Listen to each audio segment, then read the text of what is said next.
โอ้ยฮะมาหลานมาเมียกับป้าปล่อยผิดเป็นผู้ ถามถึงหน้าโอ้มาเป็นยังไงแกยาไปที่นั่งเล่นอยู่หน้าบ้านทุกคนมาเลยเมื่อยอุ้มเมื่อยยังเลยอยู่เนี่ยกันเขาสูงมากเขาก็ต้องกลับมาแล้วน้องพ่อเจ้าเอ้ยอยู่ทางใดได้นอนกับ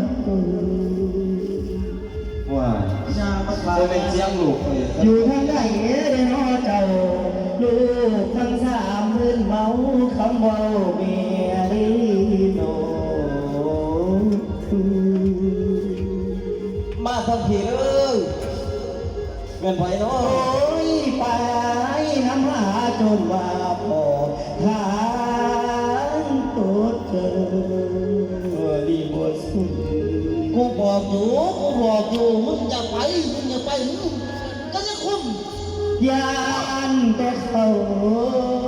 นอนกินสนบอกวนเลยน้ำลูกอดดีเขาจีว่ากูบอกอยู่เสียวเป็นคนงานคนนี้เสียวเมียตาตอนโนจ่ามันด่าแก้วแม่บ่มีโอ้สภาพดูไม่ได้เลยจะสิลุกยากก็ได้สิหาดูเสียวมันจอดถึงแม่ลูกเขาเป็นยังนี่เฮ้ยว้ายเป็นยังลูกล่ะอันละบอกกูบอกเจอมันเป็นไปสิลูกกูเฮ้ยกูบอกว่าลูกกูให้ดีมันผ้ามันให้มาจะสิเสียวจะไหนพุดลูกคนไหนมันตีลูกเข้าดิแม่กูสิเราสุพรรณมันอดบ่ได้มันคนหัวมันไม่มีกันกับโมบ่แม่นจะได้กระสันมันแต่งข่อยมันใส่ข่อยนี่ถ้าไปหาแม่มันถ้ามันเป็นยังวันโตเล่าจะว่าข่อยอยู่โอ้ยหอดใส่เราบังเอิญเลยเอามึงจะเบาเยอะบังมันนั่นโอ้กันมานี่กันเลยพาไปหาแม่มันโอ้พาไปทั้งมันจะบอกโย่สมัติโตเฮายังว่าจะตีลูกยาวแล้วพี่โมมานี่เอาบอกมาแบบทุกพอดีแม่มันยังไงเอาทีดีเลยหัวถ่ายเขาชี้ยักออกใกล้ๆเอาตีนกับมาแบบกันกูว่าหยิบยังแบบโอ้ยมาลาดงจันน้ำเลิศน้ำไก่ลูกเสียงคือเสียงมาเว้ยเสียงมาสมบูรณ์มาเสียสิมาหอนยำก่อนสิแจกมาก็หอนต้นเดิมสุดตัวเอากำลังสิแจกม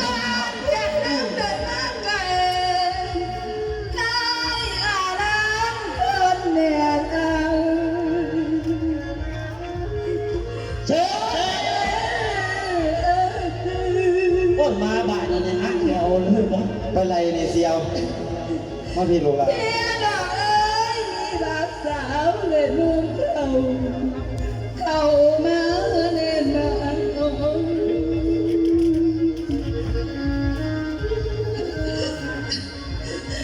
สาดซ้อมไปนั่นกาพอคุณหาได้เบิ่งก่อนเด้อไปเบิ่งไม่ว่าเมียมึงไห้มาอาจจะบ่จักเลยสาดซ้อมฮะพี่บ้าไอ้นั่นได้เลยพี่ได้มาเลยพี่ว่าไงนะพี่บ้ามาแต่เช้าน้องว่าจังมาเด้อพี่บ้ามาแต่เช้าสาดซ้อมไปนั่นกาพอเห็นลูกนางเป็นตาเพลพี่บอยบ่มีลูกบ่มีเต้าดอกแท้นี่บ่มีดอกพี่บ้ามาแต่ทางไหนวะให้หาลูกหาเต้าอยู่นี่แม่เอามาให้แม่พี่บ้ามาเลยนี่ในหัวใจพี่บ้าไว้แล้วน้องอย่าบอกพี่ว่าสิมีอุตสาห์มาหาโอ้ยเป็นพงห่างพี่ว่ามากกับว่าอ้อได้หน่อยเมย์เนาะแล้วจุดเดี๋ยวครับกูมาให้เขาไปซะจะมีพี่สาวเลยอย่ามีแต่พี่สาวน้องเมียพี่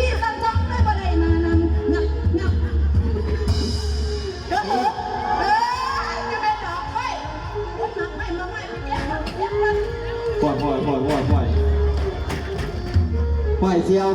ฮะข้าวไรมันหนีนะเฮ้ย ไล่โลดคอยกระย่านให้คอยนี่เอียงมันหาพี่ยังล่ะฮะ ระวังเรื่องเราสู้ใหม่วันนี้แล้วใหม่สำหรับแค่ตาลูกไปมันดีกว่าลูกแล้วมันดีกว่า โอ้ยเป็นเลยแม่สาธุแม่เป็นให้ท่านเลยแม่ โอ้ยมาไม่คนไหนคนไหนคนไหน โอ้ยก่อนแล้วบ่เคยเห็นเคยพอ เห็นไปตั้งวันเด็บยินนะ คันแม่นบ้าเขาว่าบ้าค่อยกระคักนี่เขาเบิ่งคักเลยนี่ เบิ่งลูกแล้ววะ เก็บอักวันไปเด่นบักเข้าคู่ไหว เนื้อลิ้นโลด สิไปเด่นบักเข้าคู่ไหวอยู่อย่ายันนี่จับตกไปแล้วไป อย่าไปเบิ่งมึงเสียว ห่วย ไปเด่นอยู่นั่นนะ บ่แม่นบ้าโอ้ย เปล่าตัวมันหนีเลยเสียวเด้อ แม่มึง เสียวเปล่าตัวมันหนีเปล่าตัวมันหนีอยากอายคนได้เฮาเห็นว่าบ่มีลูกเห็นว่าบ่มีเมียก็สิมีพี่บ่าวมา เจ้า โอ้ย นี่อ่ะมึงเลย ว้ายเมียกูใส่กูสิเป็นแล้วนี่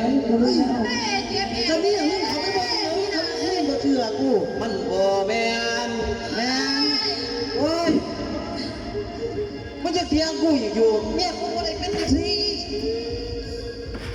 กูว่าเมียมึงเดียวนั่น หมอคอยกระเบ้าเราขยันเขา อ้าว มา เจ้าอยู่นักควายจะรีดเย็นจะได้ก็กลับเจ้าเป็ดมันเจ็บเอ นี่ ว เอาไปมึงโอ้ยได้แล้วเสียวกูมาดิโอ้ยไหวเสียวมึงสิเฮ็ดจะได้ก็เฮ็ดเด้ โอ้ยคอยจะได้เสื้อนี่ กู กู จะ จะ อ้ายคนได้ดิโอ้ยนั่น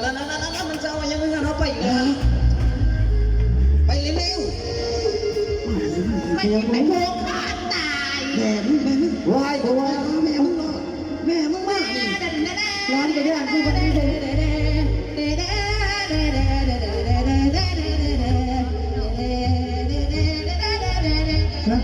โอ้ย กูบอกให้อยู่น้ำกูมึงต้องหาหาเองวะมึงไปยังที่มันกูดิมึงอยู่นี่เป็นยังไงใช่ไหมมันยังกูใช่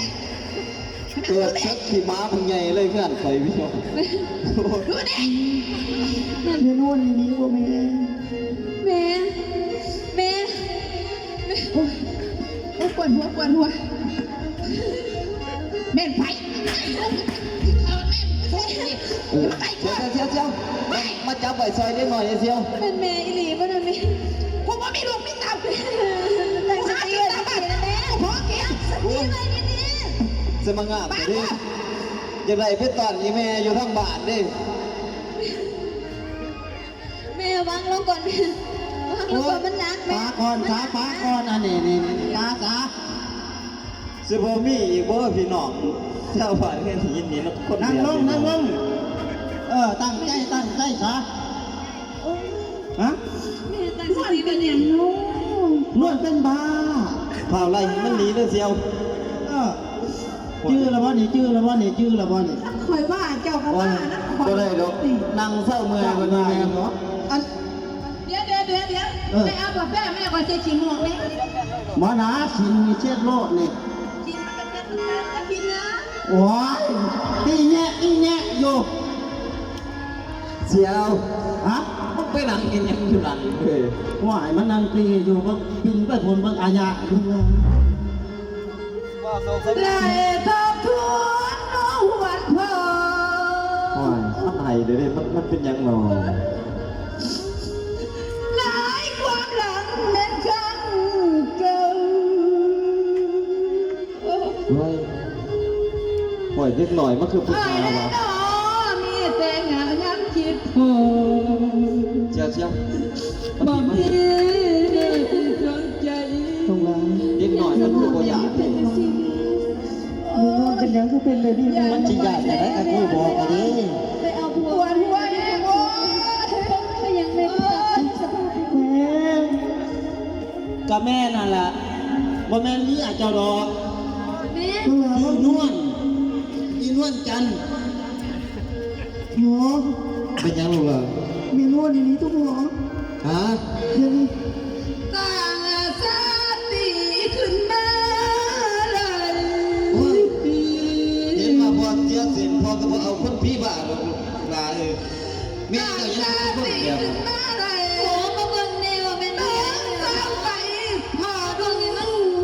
มาเบิ่งใกล้ๆนี่พ่อ ทีวี นี่ นี่ นี่ โอ้ย อีเธอ เพื่อนนี่เป็นบ้าเพื่อนกันเลยพี่น้องเลย มาเบิ่งใกล้ๆกันพ่อ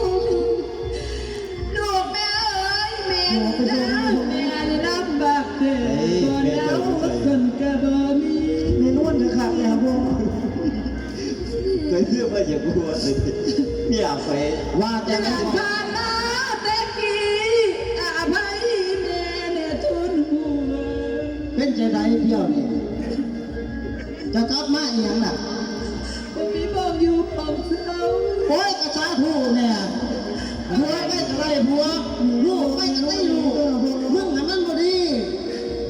มันแมนอยู่วะ อีห่ามึง ให้อภัยนะเธอลูกอภัยแม่เนี่ยทุนหัว ว่าหักฟังเสียงนี่ แม่นี่หลงเมามัวกลัวหาแต่รู้เรา มาหาอีหยังหาว่าค่อยหน่อยมึงว่าแต่อยู่น้ำผู้ใหญ่ๆพูดเป็นหยัง บ้านเดินกลับมาเล่า ฟังเสียงนี่คุณหูอยู่อีแมวแต่ว่าเมียข่อยสิบ่เป็นแบบนี้เนาะเป็นคน บ้าน รวย เดินกลับมานั่งเถื่อนสองขายืนจังบ่อยู่จังบ่อยู่ เสียเสียว ดูที่แม่ถูกตัวอย่าง ลงมันสิเบิ่งครับ ไปโลดจัดการมัน ลูกแม่เอ้ยผู้บ้านผิดแนวเมตไทยอภัยทนเนอ่อนโยน ว่าเด็กน้อย อย่าจูอาให้ให้มึงเจ้าได้เฮ็ดลูกเฮ็ดเต้าอันนี้จันบอก บ้านนี้น้อง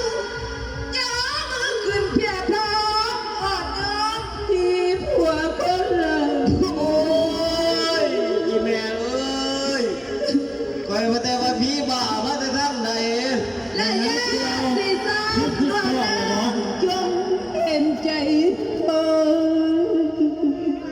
โอ้ย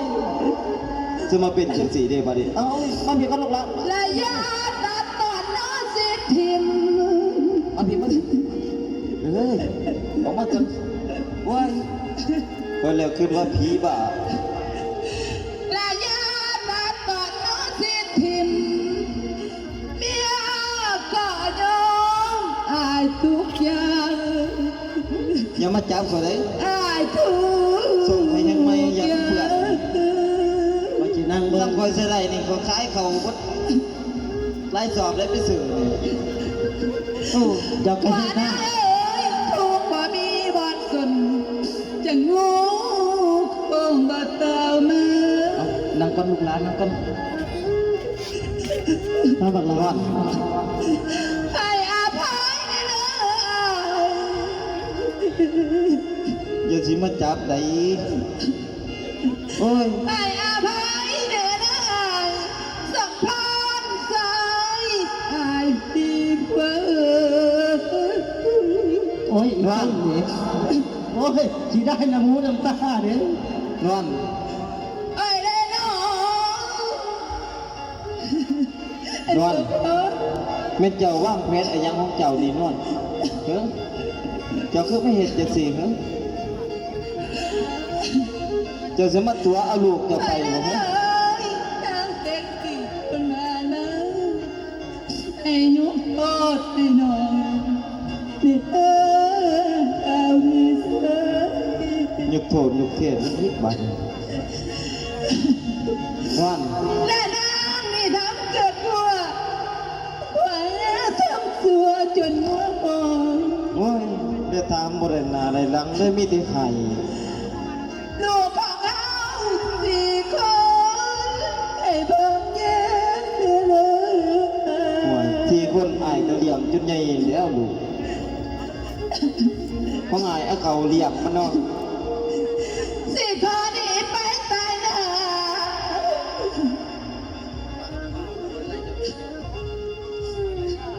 น วลทอดสานวล สมพง ใส่ ษ์ ใส่ว่าเจ้าเป็นคนทางคนมีเหรอ ตอนนี้บนเรือยังเดิม บ่เหลืออยู่ใส่ว่าเจ้าเป็นคนทางคนมีแขนซอยข้อคำบางแยมันนี่เจ้าสมาแปลงเพศเฮ็ดแบบนี้เจ้าสมาตัวอายเหียงหรือว่าเจ้าสมานำเอาลูกอย่าบอกอายบ่ให้ดอกอายเลี้ยงมาแสนตุกแสนยาก ว วนบอกความจริงได้ไอ้ นอนจะเห็นหนทางบ่จะมาทางไหนจะกลับไปทางนั้นซะพ่อซะซ้ำนี้อ้ายก็เจ็บพ่อตายแล้วอย่ามาให้อ้ายเจ็บอย่าเจ้าละเจ้า ไอ้ถึงได้ไอ้กระรับนวลบ่ได้เป็นบ่ อ้ายรับบ่ได้ลูก สิขอดีไปตายหน้า ไปตายใช้กับไปซะ สิรอบกลับคืนมาให้สาวหวานเขาสาเพีย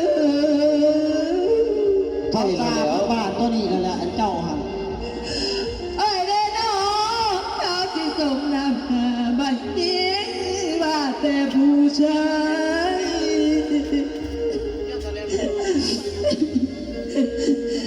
ไปโดด ลาเมียขอลาก่อนนะ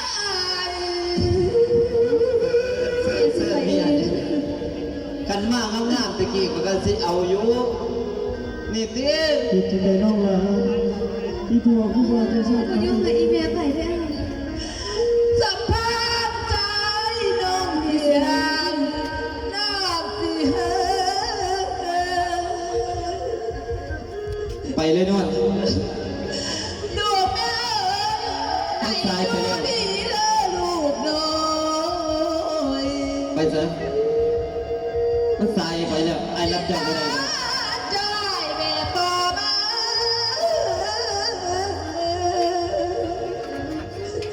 โอ้ยน้องพี่ ไป ลูกหลาน นี่ไป เมียเมียจะเพิ่มไว้เมียเมีย ไปเลยนะ เขา ไป สิบเฮียต้นเมีย นอนนอน น้า นะ บุญไหวกับแม่ยังหัวแม่ นอนนอนกลับมาก่อนนอน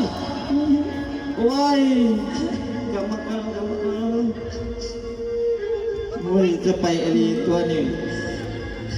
อยู่ยังคนคดีบานคดีเพื่อน โอ้ยเมียผี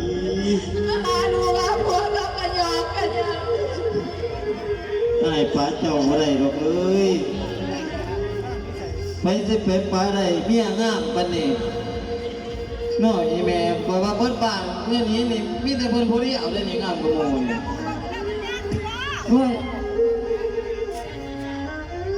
โอ้ยคันบ่เอาคดีตนลูกยันลูกบ่มีแม่ ขอจังใดกันที่น้องเมียซะผม ให้พ่อขึ้นเอาบ่ลูกหล่ะ โดยอีตัวนี้ล่ะนะผม โอ้ยมีต้นอีหลาเนาะโอ้ยนะเป็นจังไดก็เป็นแล้วเลี้ยงลูกไว้เขาว่ามังที่สี่แม่มันคันบ่มีลูกมันนี่มันบ่กลับมาหาเพิ่นดอกนี่เฮ้ย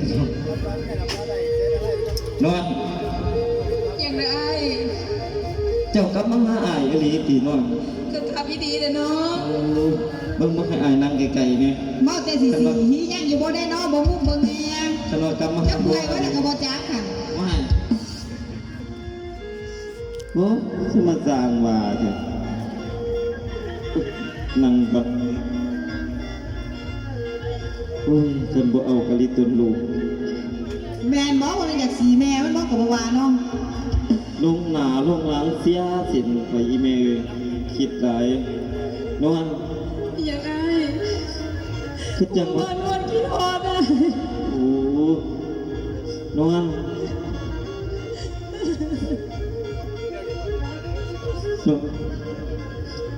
พวกไม่ครับป้าเจ้าจิมอลีเสมอ เขาทีมเขาไรนี่เอ้ยมันไม่มองสิส่วนแม่จะได้ตามมา โอ้ อยากกินข้าวก็บ่ได้กินขอไปก็กระบอกไป เกิดสมัยตนเนี่ยคอยจะได้อีเมลถึงเขาสิเป็นคนใจสัวแต่คอยเป็นคนใจดีกันเลยครับกับบุญมือเปลี่ยนแปลง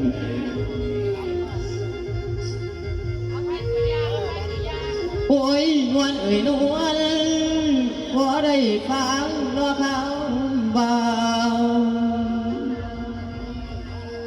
นวลเอ่ยนวลพอได้ฟังรอคำบอกเมียมาจาน้องต่อ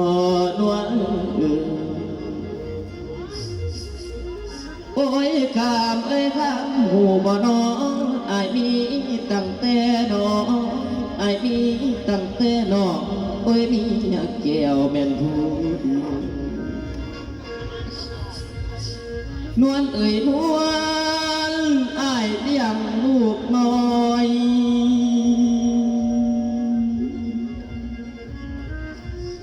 นวลเอ่ยนวลอ้ายเลี้ยงน้อยกันลูกน้อยย้อนเบิ่งโนดมีป่าโอ้ยคำเอ่ยคำอ้ายนี่ท้องละมันหลาย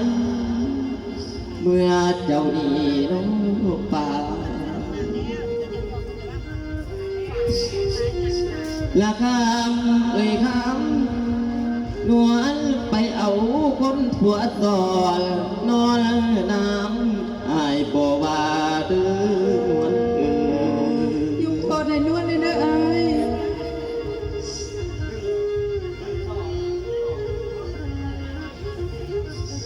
โอ้ยเด้น้องสงสารเด้มากอายกาพึ่งบ้านและพี่น้องเอ้ย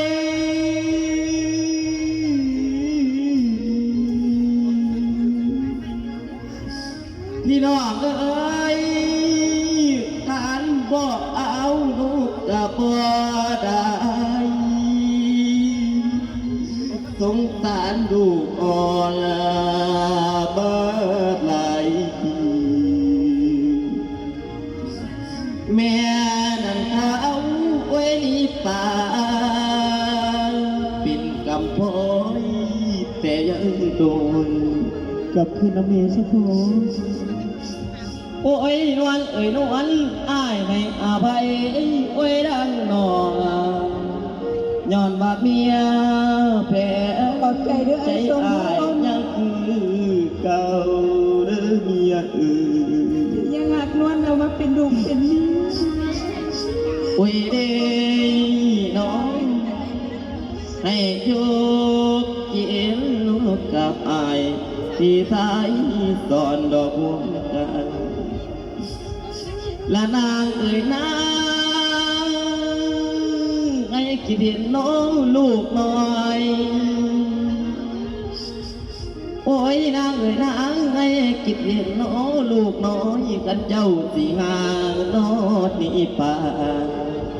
น วลสิบ่ไปใส่แล้วไอ้ ให้นางสัญญามาว่าสิมีแต่เพียงอายและอย่าหลายใจเด้อนางนวลว่าสมพรไอ้มีเมียอายนอดก่อนบอกเวเดน้องอายสิอยู่นอกป่าพงกับเมียแก้วแม่นต่อไปที่โอ้ยนาโน้ยตอนนี้ต่อไปเจ้าจะเฮ็ดกับอายเปลี่ยนนี้อีกด้วยมั้ยเจ้ารู้บ่ว่าอายลำบากสำใดอายเลี้ยงลูกทาเจ้ามาหลายปีคันอายบ่คิดหาเจ้า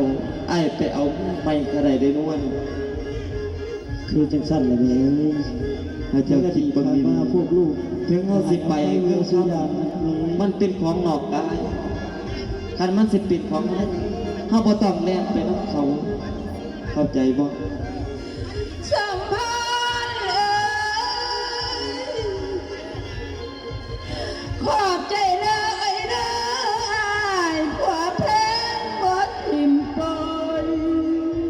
บ่ทิมปล่อย บ่เป็นหยังดอกลูกเศร้าไห้ซะอย่าตดลูกครับ ว่านางเอ๋ยย้อนสงสารน้อลูกหน่อยกำพร้อยซ้ำแม่บ่มีในโลก ที่สั่นนั่นแหละก็เป็นเงินเจ้าเองนั่นละโน้น และนอนกลับมาเดี๋ยวนี้มาโตเป่าบ่มีอย่างว่า แม่บ่มีหยังจะสร้างกับแม่ น้ำตาพังบ่มีหยุดสูดซ้ำกลับคืนบ้าน ขอเพียงแม่กลับขึ้นมาอยู่น้ำลูกทั้งสามทั้งสี่นั่นเอง บ่มีกะยามันจะมีหีให้มันสีค่ะ และจางได้มาโน้หายสัมพันธ์ใจอาญานายอาญาเนอ อายบ่นายจะดอกนะคันอายนายเจ้าอายบ่เอาจะดอกมื้อนี้นี่ ให้สงสารโน้นะ สาวๆโอเคเพลงเมีย แม่บ่ต้องห้องต้องไห้กับแม่ เดี๋ยวได้อย่าได้ดีเลิกดี ต่อไปนี้บ่มีไผไล่แม่หนีดอก โอ้ยอีแม่เลยมันสมองว่างไปดิ ไอ้สมภพ ดีใจบ่ว่าดีใจบ่ว่าจะได้ให้ความดีคือแม่ไม่เดียว ดีใจกับเมียน นวลได้ทำต้องไปย้อนอารมณ์สูบบูบตอนนี้อภัยนวลได้อายเล โอ้ ย ยบ่เป็นหยังหรอกนะวันลูกหลาน โดยพ่อ เป็นอีกต่อไปเจ้าบ่ต้องให้ต้องแยกอีกเลยลูกแม่เจ้าก็กลับมาแล้วถือว่ามีหยังเฮ็ดเวียกกันสู่แม่กิน แต่ว่ามื้อนี้พวกสิเขาไปอาบน้ำก่อน สีซ้ำเศร้าหรือสีซ้ำแรกไปอาบน้ำค่ะ